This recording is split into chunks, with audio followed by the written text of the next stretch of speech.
السلام علیکم ویورز، میرا نام عرفان اصغر اور آپ دیکھ رہے ہیں میرا یوٹیوب چینل۔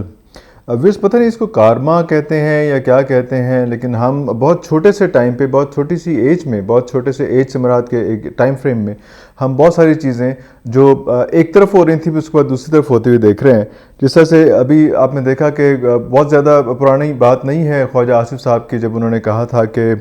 فوج کرتی کیا ہے اور یہ جرنیل کرتے کیا ہیں، کون سی جنگ انہوں نے جیتی ہے،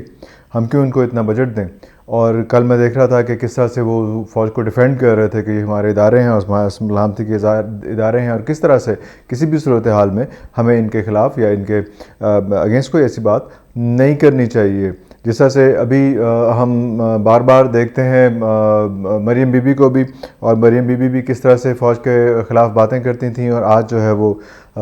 کیسے ڈیفینڈ کر رہی تھیں آئی ایس پی آر کو بھی اور ایجنسیز کو بھی کھڑے ہو کے کہ دیکھیں یہ ایسے ہے، یہ ایسے ہے، یہ ایسے ہے۔ یہ میں کیا ان باتوں کو ریپیٹ کروں، آپ دیکھ رہے ہیں۔ بلکہ مریم بی بی کا تو ایک اور سلسلہ بھی ہو گیا کہ وہ بیچاری جس طرح سے بشریٰ بی بی کو جادوگرنی کہتی تھیں، تو آج وہ خود پکڑی گئیں اس میں عدالت کے اندر جو ہے وہ شف شف کرتے ہوئے۔ اب شف شف وہ والا کون سے والا شف شف ہے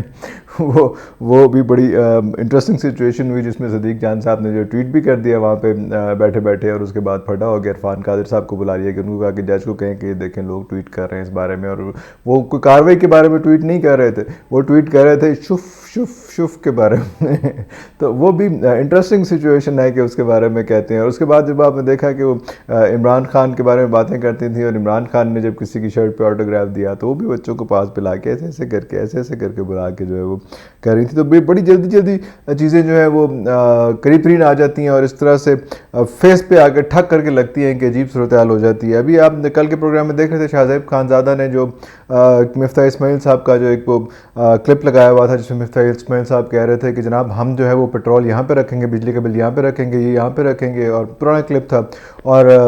شاہ زیب صاحب کہہ رہے تھے کہ یار آپ کیسے ہی بات کر رہے ہیں، کیونکہ یہ تو آئی ایم ایف کے انڈر آ رہا ہے، آئی ایم ایف کے اندر جکڑے ہوئے، آئی ایم ایف کی پرابلم ہے یہ، اور آپ کس طرح سے اس کو اس طرح سے کر لیں گے۔ اور وہ نہیں مان رہے تھے اور کہہ رہے تھے کہ نہیں نہیں نہیں نہیں نہیں نہیں نہیں نہیں ہم یہ کر لیں گے، ہم یہ کر لیں گے۔ اور آج آ کے وہی بندہ جو ہے وہ سب سے زیادہ رولا اسی بات پہ ڈال رہا ہے کہ آئی ایم ایف نے ہمیں پھنسا دیا، اور آئی ایم ایف نے ہمیں یہ چیزیں کر دیں، اور آئی ایم ایف نے ہمیں کر دیں، اور وہ عمران خان نے آئی ایم ایف میں پھنسا دیا تھا، اور اس نے آئی ایم ایف میں پھنسا دیا تھا۔ یہ تو ایک ایسی گردان ہے کہ وہ جو کچھ بھی ہوگا، ابھی پتہ نہیں وہ جو 48 لاکھ روپے مفتاح اسماعیل صاحب نے اپنے گھر پہ لگائے ہیں، وہ کس وقت وہ آ کے کہیں گے کہ یہ 48 لاکھ بھی ہے عمران خان کی وجہ سے لگا ہے، کہ عمران خان نے کہا تھا کہ عمران خان نے گھر مینٹین نہیں کیا تھا، پتہ نہیں جس کی وجہ سے 48 لاکھ روپیہ جو اس نے اپنے گھر کے اوپر کی رینوویشن کے اوپر لگا دیا۔ یہ بھی آ کے ابھی وہ کہہ دیں گے اس میں۔ لیکن میرا پرائم فوکس اس جملے پہ تھا جو کافی عرصہ پہلے نواز شریف صاحب نے بولا تھا، اور انہوں نے کہا تھا کہ یہ سوغات تم ہی لائے ہو، تم ہی بھگتو، اور فوج کو کہا تھا، اور اس کے بعد اب وہ فوج کو ڈیفینڈ کر رہے ہیں اور سارا کچھ ہو رہا ہے۔ اور یہی جملہ جو ہے اب شاید خان صاحب اور ان کے جو خاص طور پہ یہ جو اکانومی کے جو ان کے بندے تھے، جہانگیر شوکت ترین صاحب اور ساتھ باقی لوگ جو ہیں وہ یہ کہہ رہے ہیں کہ یہ سوغات اب آپ لوگ ہی لائے تھے، اب آپ اس کو بھگتیں۔ اور کس طرح کی صورتحال بن رہی ہے، کس طرح کی پریشانی ہو رہی ہے، کس طرح سے اکنامک ڈیفالٹ کی طرف ہم جا رہے ہیں۔ اور آپ کو یہ تو بتایا تھا کہ یہ بجٹ جو ہے یہ اصلی بجٹ نہیں ہے، یہ ایک نقلی بجٹ، فیک بجٹ ہے جو مفتاح اسماعیل صاحب نے دیا ہے، کیونکہ اصلی بجٹ جو ہے جو ہماری انفارمیشن کے حساب سے وہ تو آئی ایم ایف بنا رہا ہے، اور وہ آئی ایم ایف جو ہے وہ شاید وہ ڈالر ریٹ 220 روپے کے حساب سے بنا رہا ہے، اور وہ 220 روپے ابھی آپ دیکھیں گے کہ میں آپ کو خبر دے رہا ہوں کہ یہ اینڈ آف دس منتھ یہ 220 تک یہ پہنچ جائے گا، اور اس کے بعد وہ بجٹ آئے گا، کیونکہ وہ ٹارگٹ وہ والا ہے اس میں۔ یہ بہت عجیب قسم کی صورتحال ہو رہی ہے، جس کو کوئی سمجھ نہیں آ رہی کس طرح سے ہو رہا ہے۔ تو ابھی تو مہنگائی ابھی جتنی آئی ہے وہ این جی گیا ہے، ابھی تو بجٹ اصل بننا ہے، بجٹ آنا ہے، بجٹ کے اور وہ بجٹ نہ مفتاح صاحب بنا رہے ہیں نہ کوئی بنا رہے ہیں۔ جب آپ کسی کے آگے سرنڈر کر دیتے ہیں، اس لیے کہتے ہیں صرف خدا کے آگے سرنڈر کرو، کیونکہ وہ تمہیں ایکسپلائٹ نہیں کرتا ہے۔ جب آپ کسی بندے کے آگے کسی ملک کے آگے سرنڈر کریں گے تو وہ آپ کو ایکسپلائٹ کرے گا. تو اس طرح سرنڈر کر کے انہوں نے اپنے اوپر لے تو لی ساری چیزیں, اس میں اپنے ذمہ کر تو لیا سارا کچھ, لیکن پھر اس کے بعد جو صورتحال بن رہی ہے وہ آپ کے سامنے ہے. اور وہ میرے ہنسی نکل رہی ہے, بلکہ رونا نکلنا چاہیے, بلکہ اس کو آپ رونا ہی سمجھیں, کیونکہ یہ بے بسی کی ہنسی ہے کہ اس پہ ہم کچھ نہیں کر پائیں گے. اور جو لوگ کچھ کر پانے کی طاقت رکھتے ہیں وہ بھی اسپوکس پرسن بنے ہوئے ہیں ایک خاص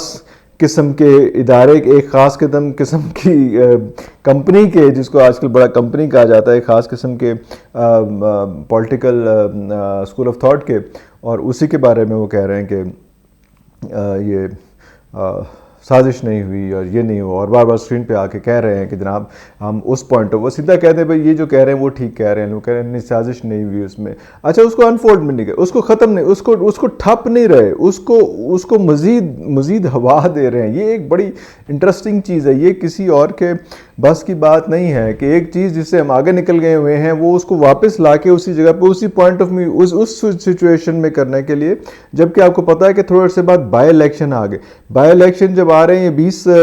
سیٹوں کے پنجاب میں, تو اس وقت آپ اس کو دوبارہ غصہ دلا رہے ہیں اور وہ دوبارہ ان کو ہائپ دے رہے ہیں کہ وہ آئیں اور آ کے دوبارہ سے اپنے اس موقف کو زیادہ زور سے زیادہ پریشر کے ساتھ کریں, کیونکہ جس سے میں نے آپ کو پچھلے ویلاگ میں بتایا تھا کہ ایک چیز اسی طرح سے ہو رہی ہے. آپ بے شک کہیں سازش نہیں تھی, بے شک کہیں کہ مداخلت تھی, مداخلت اور زیادہ خطرناک چیز ہے. آپ کے ہوتے ہوئے مداخلت ہو جائے اس ملک میں تو یہ تو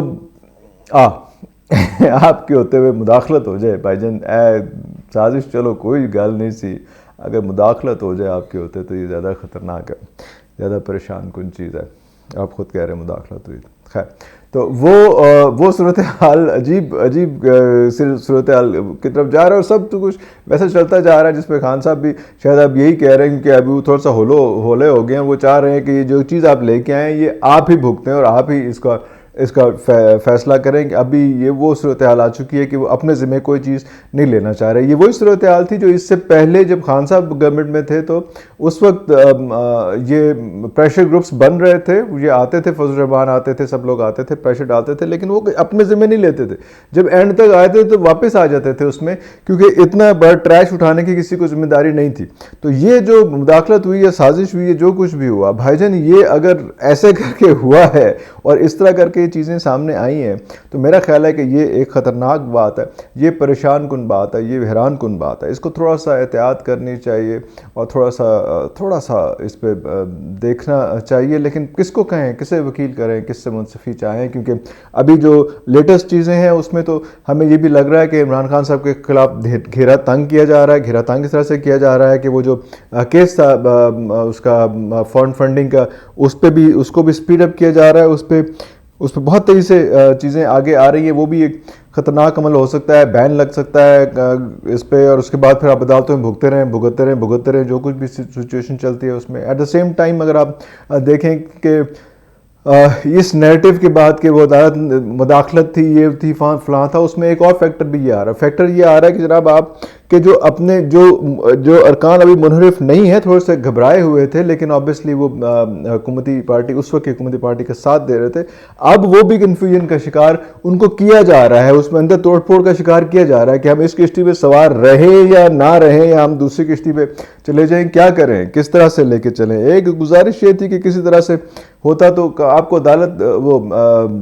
اسمبلیوں کے اندر بیٹھنا چاہیے تھا, اسمبلی سے باہر نہیں آنا چاہیے تھا. آگے شور مچاتے, رپھڑ ڈالتے, اٹینڈ کرتے, نہ کرتے, لیکن اس طرح سے اسمبلیوں سے استعفے دے کے, جو استعفے منظور بھی نہیں ہوئے, جو کچھ بھی ہوا, لیکن آپ کو وہ سارا کچھ نہیں کرنا چاہیے تھا, کیونکہ ادروائز پھر یہ صورتحال ہوتی جو اس وقت ابھی تحریک لبیک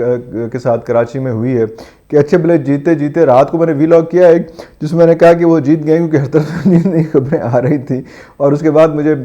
صبح اٹھا تو پتا چلا کہ یار یہ نہیں بچ جائیں, نہیں یہ نہیں جیتے, دوسری پارٹی جیت گئی. اور پتا چلا کہ وہ رات کو ایک کوئی تھا حلقہ جو انہوں نے کہتے ہیں کہ ہولڈ کیا ہوا تھا, حالانکہ ہولڈ کیا ہوگا, لیکن ایک حلقہ تھا جو ہولڈ ہوا تھا, اس ایک حلقے سے پتہ چلا ہے کہ وہ لوگ ایم کیو ایم جس کی سیٹ تھی, جو امپورٹنٹ سیٹ تھی ایم کیو ایم کی, کیونکہ ایم کیو ایم نے پھر کہا جاتا ہے کہ شور مچایا کہ بھائی جان ہم تو نہیں, تو وفاق میں ہماری سیٹیں کم ہو رہی ہیں, اور وفاق میں سیٹیں کم ہوئیں تو پھر یہ تو سیٹ ہی ہماری تھی, تو پھر ہم آپ کے ساتھ زیادہ دیر تک الائنس نہیں کر سکیں گے. اس ایک ایشو کی وجہ سے راتوں رات جو ہے وہ نتیجہ چینج ہوا, اور پتہ چلا کہ 65 ووٹ سے ایم کیو ایم جیت گئی اور تحریک لبیک وہاں پہ ہار گئی. تحریک لبیک کس کے ساتھ ایسوسیٹڈ ہے, کیا چیزیں ہیں, کیسے چل رہی ہیں آج کل, ان کے کیا کس طرف انکلائنڈ ہیں زیادہ, وہ کسی اور وقت ہم اس میں بات کریں گے. لیکن اس وقت تک کے لیے اتنا ہی ہے. اور یہ بتا دیں کہ صرف ٹرن اوور جو ہے وہ وہاں پہ 8% ٹرن اوور تھا, جس میں ایم کیو ایم کو فائنلی جتا دیا گیا ہے, اور یہ سیٹ جو ایم کیو ایم کی تھی واپس ایم کیو ایم کی جھولی میں ڈال دی گئی ہے. تو اس سے ہمیں تھوڑا سا اندازہ ہو جانا چاہیے کہ اگلے الیکشن میں یا بائی الیکشن میں کیا ہونے والا ہے. نیکسٹ ویڈلاگ تک کے لیے اجازت دیجیے. اللہ حافظ.